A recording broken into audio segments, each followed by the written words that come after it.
सबको देखते हुए सबके सामने की सीट पर बैठ जाता है और सबको बैठने का इशारा करता है। सब अपनी अपनी जगह पर बैठ जाते हैं। किसी को उम्मीद नहीं थी कि मिहिर वहां आ जाएगा।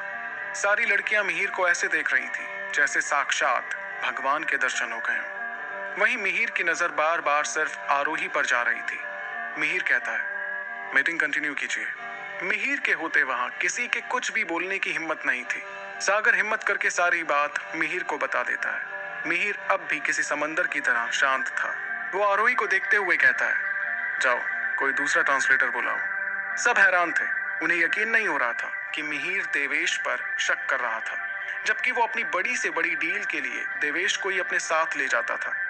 एक लड़का दूसरा ट्रांसलेटर बुलाने के लिए चला जाता है। दूसरी पार्टी के लोग नीतीश को देखकर स्पेनिश भाषा में कहते हैं, क्या हुआ, कुछ प्रॉब्लम है क्या? आरोही को डर था कि देवेश फिर से उन लोगों को कुछ और ही ना कहते। आरोही जल्दी से स्पेनिश भाषा में ही जवाब देती है, नहीं कोई प्रॉब्लम नहीं है। बात यह है कि हमारे बॉस भी इस प्रोजेक्ट के बारे में जानना चाहते हैं। अब सब हैरानी से आरोही को देखने लगे थे। मिहिर को भी लगा नहीं था कि आरोही को स्पेनिश भाषा आती होगी। मिहिर को भी स्पेनिश आती थी, इसलिए वो आरोही जो कह रही थी वो अच्छे से समझ पा रहा था। मीटिंग रूम का दरवाजा खुलता है और दूसरा ट्रांसलेटर अंदर आता है। सागर उसे दूसरी पार्टी से कुछ सवाल करने को कहता है। दूसरा ट्रांसलेटर स्पेनिश भाषा में कहता है, क्या आप डील के बारे में मुझे फिर से पूरी बात बता सकते हैं? दूसरी पार्टी का एक आदमी अभी जो उनके बीच डील की जो भी बात हुई थी वो सब बताता है, जिसे सुनकर देवेश के चेहरे का रंग उड़ जाता है। दूसरा ट्रांसलेटर सारी बात सबको बता देता है कि देवेश ने उन्हें क्या क्या कहा है। अब सब अजीब तरह से देवेश को देखने लगते हैं। मिहिर अपनी ठंडी आवाज में कहता है, तुम्हें कुछ कहना है? मिहिर की आवाज सुनकर सब सहम से जाते हैं और देवेश भी कोई जवाब नहीं दे पाता है। सागर सिचुएशन को और खराब होते देख दूसरे ट्रांसलेटर को कहता है कि दूसरी पार्टी वालों को कहे पर्सनल प्रॉब्लम के कारण मीटिंग कल रखी गई है और इसके लिए हम उनसे माफी चाहते हैं। दूसरा ट्रांसलेटर वैसा ही कहता है। सागर उन्हें छोड़ने के लिए उनके साथ ही बाहर चला जाता है। अब तो मीटिंग रूम में पूरी तरह शांति छा गई थी। कोई कुछ भी बोलने की हिम्मत नहीं कर रहा था। पूरा रूम का माहौल मिहिर के होने से खतरनाक लग रहा था। सबकी नजर मिहिर पर थी कि अब वो आगे क्या करने वाला है। वहां सबकी हालत खराब थी। देवेश तो डर से कांप रहा था। वो अच्छे से जानता था कि मिहिर अब उसे कहीं का नहीं छोड़ेगा। मिहिर कहता है, आप सब यहां से जा सकते हैं। सबको अपने कानों पर विश्वास नहीं हो रहा था। सबको यही लगा था कि देवेश ने जो गद्दारी की थी उसके बाद तो मिहिर उसको मौत के घाट उतार देगा। कोई भी कुछ नहीं कहता और सब मीटिंग रूम से बाहर चले जाते हैं। आरोही भी अपनी जगह पर खड़ी हो जाती है। वो मिहिर को थैंक यू कहना चाहती थी, इसलिए वो रुकी हुई थी।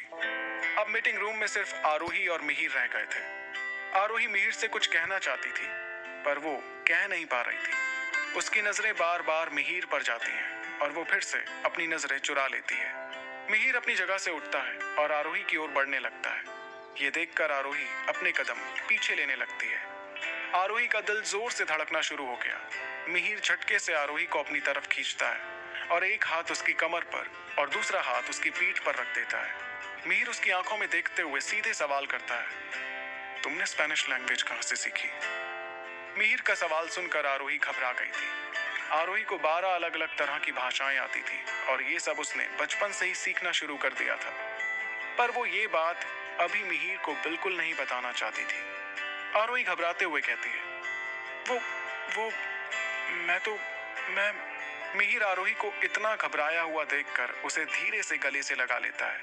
मिहिर उसकी पीठ को सहलाते हुए कहता है, ठीक है, रिलैक्स। अगर तुम नहीं बताना चाहती तो मत बताओ। आरोही भी मिहिर को कस के गले लगा लेती है। वो यही सोचकर राहत महसूस कर रही थी कि मिहिर उसकी हालत समझ रहा है। आरोही धीरे से कहती है, मेरा साथ देने के लिए थैंक्स। मिहिर अपनी आंखें बंद किए हुए ही कहता है, आरोही मिहिर से अलग होने लगती है पर मिहिर तो उसे छोड़ ही नहीं रहा था। आरोही मिहिर को खुद से अलग करते हुए कहती है, छोड़िए मुझे। मिहिर कहता है, नहीं। आरोही कहती है, क्या? प्लीज छोड़िए मुझे, कोई देख लेगा। मिहिर आरोही को गले लगाए हुए कहता है, देखने दो। आरोही फिर से उसे मनाने की कोशिश करते हुए कहती है, प्लीज छोड़िए हमें, ये क्या कर रहे हैं आप? कोई हमें ऐसे देख लेगा तो बात बनने में देर नहीं लगेगी। पर मिहिर को तो जैसे कुछ फर्क ही नहीं पड़ता था। वो शांत था और आरोही को खुद में महसूस कर रहा था। आरोही मिहिर को जोर से धक्का देती है और बाहर जाने लगती है। आरोही की इस हरकत से मिहिर को बहुत गुस्सा आता है। वो आरोही को खींचकर उसे दीवार से सटा देता है और उसे किस करने लगता है। मिहिर आरोही को बहुत डीपली किस कर रहा था और आरोही अपनी बड़ी बड़ी आंखों से मिहिर को देख रही थी। आरोही खुद को छुड़वाने की कोशिश करने लगती है, पर मिहिर उसे छोड़ने के मूड में बिल्कुल नहीं था। कुछ ही देर में मिहिर आरोही की आंखों में देखते हुए अपनी कर्कश आवाज में कहता है, मेरी इजाजत के बिना तुम मुझसे दूर नहीं जा सकती हो। आरोही सहम सी जाती है। उसे डर लगता था मिहिर के इस रूप से। वो कभी उसकी इतनी केयर करता था कि आरोही समझ नहीं पाती थी कि वो उसके लिए इतना सब क्यों कर रहा है, और कभी इतना गुस्सा कि वो अपनी बात मनवाने के लिए कुछ भी कर सकता था। आरोही मिहिर को जाते हुए देखती है। वो वहां पर जैसे जम सी गई थी। कुछ देर बाद आरोही अपने सदमे से बाहर आती है और वो भी रूम से बाहर आ जाती है। मुंबई में शाम हो चुकी थी और निष्ठा परेशान सी अपने कमरे में दिन भर इधर से उधर घूम रही थी। उसे बिल्कुल भी समझ नहीं आ रहा था कि वो क्या करे। अगर उसके घर वालों को पता चला तो क्या होगा, तेजस कितना हर्ट होगा इन सब से। वो यही सब सोच रही थी। उसने अपने फ्रेंड नील, जो उसके पापा की कंपनी में एक मैनेजर की पोस्ट पर था, उसे कंपनी के लोगों पर नजर रखने को कहा था। और जल्दी निष्ठा को पता चलने वाला था कि कंपनी में कौन गैर कानूनी तरीके से काम कर रहा था। निष्ठा को पूरा यकीन था कि ऐसा काम कोई छोटा मोटा एम्प्लॉय तो नहीं करेगा। निष्ठा अपनी टेंशन कम करने के लिए किचन में जाती है और केक बनाने लगती है।